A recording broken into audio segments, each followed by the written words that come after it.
నమస్తే పృథ్వీరాజ్ గారు. భువనగిరి జిల్లాకు సంబంధించి మనం ఒక వార్త వింటున్నాము. భవ్యశ్రీ అండ్ వైష్ణవి ఆత్మహత్య కాదు హత్య అని చెప్తున్నారు. ఒంటిపైన పంటిఘాట్లు కనిపిస్తున్నాయి, దాంతోపాటు కొన్ని కొట్టినట్టు ముద్రలు కనిపిస్తున్నాయి, మనం వింటూ ఉన్నాం. ఈ హాస్టల్లో ఈ హత్య అసలు ఏ విధంగా జరుగుంటుంది అంటారు? దానికి గల కారణాలు ఏంటి? అందులోనూ ఆ పిల్లలు 10th పూర్తి చేసుకొని పై స్థాయికి వెళ్ళాల్సిన విద్యార్థులు, పై చదువులు చదవాల్సిన విద్యార్థులు, చేతికొచ్చిన ఆడపిల్లలలా సవాలుగా తల్లిదండ్రులు చూడాలి అంటే తీసుకోలేని పరిస్థితి. దీని వెనుకున్న నిజాలు ఏంటి సార్? అసలు తాకట్టులో ఉన్న బంగారాన్ని విడిపించి ఆ రోజు ఆన్లైన్ రేటుకే మేము కొంటాం. Sharma gold company. Vaishnavi and Bhavya, మనం ఇప్పుడు మీరు నేను you are working women Usha, నేను ఐఎమ్ ఏ వర్కింగ్ పర్సన్, మా వైఫ్ వర్కింగ్ అనుకుందాం, మీ హస్బెండ్ వర్కింగ్ అనుకుందాం. మన పిల్లల్ని సంరక్షణ ఎంతవరకు చూసుకుంటాం అంటే సాయంకాలం వెళ్ళినప్పుడు, పొద్దున్న ఉన్నప్పుడు. మనం బెస్ట్ ఎడ్యుకేషన్ ఇవ్వాలి అంటే మనం ఎక్కువసేపు వాళ్ళతో కూర్చుంటాం అవ్వదు. కాబట్టి మనం ఏం చేస్తామంటే హాస్టల్స్లో జాయిన్ చేస్తాం. మనకి పే చేసే స్థితి ఉంది కాబట్టి మనం హాస్టల్లో పిల్లల్ని డ్రాప్ చేస్తాం. ఇది ఒక ఎస్సీ హాస్టల్.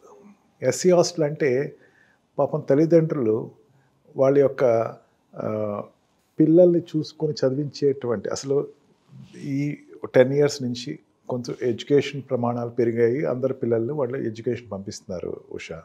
అంతకుముందు పిల్లలు పంపించేవారు కాదు. ఈ పేరెంట్స్ పాపం ఇంకొక స్టెప్ ముందుకు వెళ్ళి పిల్లలు పంపించడం కూడా కాదు, మంచి ఎడ్యుకేషన్ ఇవ్వటం కోసం ఒక ప్రొటెక్టివ్ హాస్టల్లో జాయిన్ చేశారు. దాని ఉద్దేశంతో ఎస్సీ హాస్టల్లో జాయిన్ చేశారు.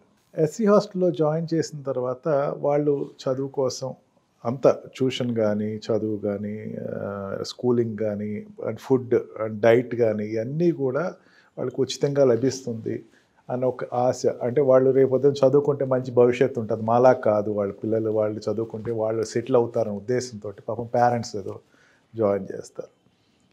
ఈ పిల్లలు పాపం అడల్ట్సన్కి వచ్చిన తర్వాత, అంటే ఈ 15-16 క్రాస్ అయిన తర్వాత, బికాజ్ ఆఫ్ దేర్ వాళ్ళు శారీరక ఆకృతులు వల్ల అదే వాళ్ళకి శాపమై వాళ్ళు అందరి కళ్ళల్లో పడి వాళ్ళని ఎట్లాగా వశపరుచుకుందామా అనేటువంటి ఒక దురుద్దేశంతో అట్రాక్ట్ చేసుకుని, వశీకరణ చేసుకుని, వశపరుచుకుని వాళ్ళ యొక్క సెక్స్ వాంఛలు తీర్చుకోవటం కోసం ఈ రకంగా చేసేటువంటి ఒక ప్రక్రియలో బలైనటువంటి అమ్మాయిల కింద వీళ్ళిద్దరి పేర్లు చెప్పచ్చు. దీంట్లో వైష్ణవి వాళ్ళ అమ్మ అనుకుంటా, పేపర్లో చూశాను నేను మొదటి కొడుకును పోగొట్టుకున్నాను, ఆశలన్నీ కూడా ఈ కూతురు మీదే పెట్టుకున్నాను, వైష్ణవి కూడా చనిపోయింది, నేను ఎందుకోసం బతకాలి. నిజంగా ఆ ప్రశ్నకి సమాధానం లేదు. ఏ ప్రభుత్వాలు సమాధానం చెప్తారు, ఏ అధికారులు సమాధానం చెప్తారు? ఇది ఫస్ట్ టైం కాదు. భవ్యశ్రీ వాళ్ళ పేరెంట్స్కి చెప్తా, నేను వచ్చేస్తాను, వెనక్కి వచ్చేస్తాను, తీసుకెళ్ళిపోండి అంటే వాళ్ళు లేదమ్మా అయిపోతానంటే వాళ్ళ ఉద్దేశం సదుద్దేశం. వాళ్ళు నేనేం తప్పట్టట్లేదు, 10th class కాదు, ఎగ్జామ్స్ అయిపోయాక వచ్చేస్తావు, వచ్చేసి ఉండమ్మా అని కౌన్సిలింగ్ చేసి పంపించి, మళ్ళీ పీటీ ఇన్స్ట్రక్టర్కి ఎవరికో కౌన్సిలింగ్ చేసి వాళ్ళు ఏదో రకంగా అక్కడ ఉంచడానికి ప్రయత్నిస్తున్నారు. ఇప్పుడు అమ్మ ఒకటి బాగా గుర్తుపెట్టుకోవాలి ఉషా, పిల్లలు ఒక కాల్ ఇస్తారు, అంటే వాళ్ళకి తెలియనటువంటి వ్యవస్థలోకి వెళ్తున్నప్పుడు ఒక రకమైన కాల్ ఇస్తారు.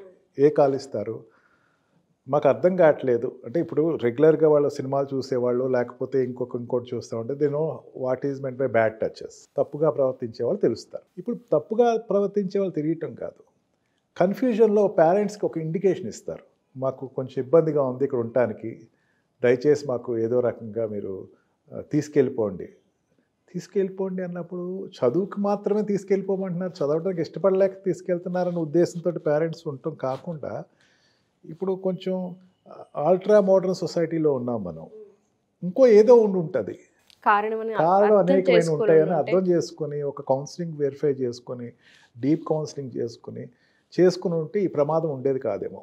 ఎందుకంటే పేపర్లో నేను చూశాను అది కూడా, వాళ్ళు ఈ రకమైనటువంటి ఆటో డ్రైవర్తో ఎవరితోటో అతను అసభ్యంగా, అతను రెగ్యులర్గా హాస్టల్ లోపలికి వస్తున్నాడు, అతనితోటి ప్రవర్తన బాగోలేదు అతని ప్రవర్తన అని చెప్పేసి కంప్లైంట్ ఇవ్వటం, ఇచ్చిన కంప్లైంట్కి వాళ్ళు స్పందించకుండా వీళ్ళని కౌన్సిల్ చేయటం, అక్కడ జరుగుతున్నదే అందరికీ తెలుసు, తెలియకపోవటం ఏమీ కాదు, తెలిసి ప్రోత్సహిస్తున్నారా? ఇదంతా ఇన్వెస్టిగేషన్ నడవాలి ఉషా, ఇదంతా ఇన్వెస్టిగేషన్ నడవాలి. మీరు ఇప్పుడు చెప్పారు పంటిఘాట్లతోటి ఏదో డెఫినెట్గా నేను నిన్న ఇచ్చిన పేపర్ దాంట్లో ఇవాళ వచ్చిన పేపర్ దాంట్లో ఏంటంటే వాళ్ళు ఆత్మహత్య చేసుకునేటప్పుడు ఆటో డ్రైవర్ గురించి లోపలికి వస్తున్నాడు అని చెప్పి కంప్లైంట్ ఇచ్చారు. దెబ్బలు ఉన్నాయి, పంటిఘాట్లు ఉన్నాయి వాళ్ళ శరీరాల మీద. అంటే ఖచ్చితంగా ఏదో సెక్షువల్ హెరాస్మెంట్ అండర్గాన్ అయితేనే ఈ విషయం జరిగి ఉండాలి అని చెప్పి నా అభిప్రాయం. ఎందుకంటే అది ఇంకా ఇన్వెస్టిగేషన్ జరగలేదు, ఇన్వెస్టిగేషన్ జరిగితే నా అభిప్రాయం తప్పై ఉండొచ్చు. ఉప్పు అవ్వకూడదనే కోరుకుంటున్నాను భగవంతుడిని. ఇద్దరు ఆత్మహత్య చేసుకున్నారు. ఉషా, ఆత్మహత్య అంటే ఎవరికి చెప్పుకోవాలో అర్థం లేక ఆత్మహత్య చేసుకున్నారు. ఉషా, ఎంత దారుణమైన విషయం ఆలోచించండి. ఎవరికి చెప్పుకుంటారు వాళ్ళు? ఆ పిల్లలు ఎవరికి చెప్పుకోవాలి? వాళ్ళు నాకు ఈ కష్టాలు ఉన్నాయి, నాకు ఇక్కడికి ఇంత కష్టపడుతున్నాను, నాకు ఇక్కడ ఇబ్బంది పెడుతున్నారు, మమ్మల్ని అర్థం చేసుకోవడం తల్లిదండ్రులు చెప్తే తల్లిదండ్రులు పట్టించుకోకపోతే, ఉన్న స్టాఫ్కు చెప్తే స్టాఫ్ పట్టించుకోకపోతే ఏం చేయాలో తెలియక ఇద్దరూ కలిసి ఒకేసారి ఆత్మహత్య చేసుకున్నారు. ఉషా, ఆత్మహత్య అంటే నిజంగా పాపం ఆ చిన్న వయసులో ఆత్మహత్య అంటే ఎటువంటి అంటే తిండి లేని కష్టాలు అయి ఉండొచ్చు, లేకపోతే ఇంకొక రకమైన కష్టాలు అయి ఉండొచ్చు, కొంచెం ఎడల్ట్గా ఉండే వాళ్ళకి ఏదో ప్రేమ కష్టాలు అయి ఉండొచ్చు, లేకపోతే పెళ్లి కష్టాలు. కానీ 10th క్లాస్ చదువుతున్న పిల్లలు నేను చనిపోవాలి, ఖచ్చితంగా చనిపోవాలి, నేను బతకూడదు ఇక్కడ అని కోరుకుంటాం. అండ్ లెటర్ ఆఫ్ సూసైడ్ కూడా రాస్తాం. ఇదంతా ఎంత దారుణమైన విషయం అంటే ఆలోచించు. అసలు ఎవరికి చెప్పుకుంటారు వాళ్ళు? ఎవరు సంరక్షకులు? ఎస్సీ హాస్టల్స్లో సంరక్షకులు ఎవరు? ప్రభుత్వం సంరక్షకురాలు. ప్రభుత్వం బాధ్యత తీసుకుంటుందా? ప్రభుత్వాన్ని నేరుగానే ప్రభుత్వాన్ని అంటే అక్కడ ఉన్న అధికారులు బాధ్యత తీసుకోగలరు. ఖచ్చితంగా నా ఉద్దేశం అయితే అక్కడ ఉన్నటువంటి యాజమాన్యానికి అందరికీ కూడా అబెట్మెంట్ ఫర్ సూసైడ్కో లేకపోతే ఈ what we call non controlling of sexual acts ఖచ్చితంగా అందరికి పనిష్మెంట్ జరగాలి. ఉషా, జరగకపోతే ఇటువంటివి పునరావృతం అవుతూనే ఉంటాయి ప్రతిసారి ఇంకొక చోట ఇంకొక ఏదో లీడ్ ఇచ్చినట్టు అవుతుంది. నిర్భయ కేసు తర్వాత ఎంత దారుణంగా వాళ్ళకి పనిష్మెంట్ వచ్చిందో అదే రకంగా వీళ్ళకి కూడా అటువంటి పనిష్మెంట్ రావాలని చెప్పేసి ఒక సోషల్ పర్సన్ కింద ఐ ఫీల్ ఇట్. ఎంత ఇమోషనల్గా వాళ్ళు పాపం బాధపడి ఉంటారు ఆ పసి హృదయాలు. ఇన్వెస్టిగేషన్ ఖచ్చితంగా డీప్ ఇన్వెస్టిగేషన్ చేసి దాని మీద అసలు వీళ్ళు ఎందుకు జరుగుతున్నారు ఖచ్చితంగా పనిష్మెంట్ అయితే యాక్ట్ వైజ్గా POCSO act prevention of sexual harassment of child అనేది చాలా పవర్ఫుల్. దాని ప్రకారం లైఫ్ ఇంప్రిజన్మెంట్ ఉంటుంది అండ్ ప్రతి యాక్ట్కి ఉంటుంది దాంట్లో. అండ్ ఒక రకంగా చెప్పాలంటే సెక్షువల్ అసాల్ట్కి అయితే పెద్దంత ఉండదు, కానీ చిన్నపిల్లల మీద చేసిన అసాల్ట్స్కి అయితే పెద్ద పనిష్మెంట్సే ఉంటుంది. ఎందుకు కారణం అనేది డీప్ ఇన్వెస్టిగేషన్ చేసి ఒక విఐపికి ఇన్వెస్టిగేషన్ చేసి వెంటనే ఎట్లా టక్టక విఐపికి ఏదైనా జరిగితే ఏమవుతుంది మొన్నాడు ఒక డెవలప్ అట్లాగే ఈ కేసు కూడా డెవలప్మెంట్స్ ఎప్పటికప్పుడు వెరిఫై చేసుకుంటాం.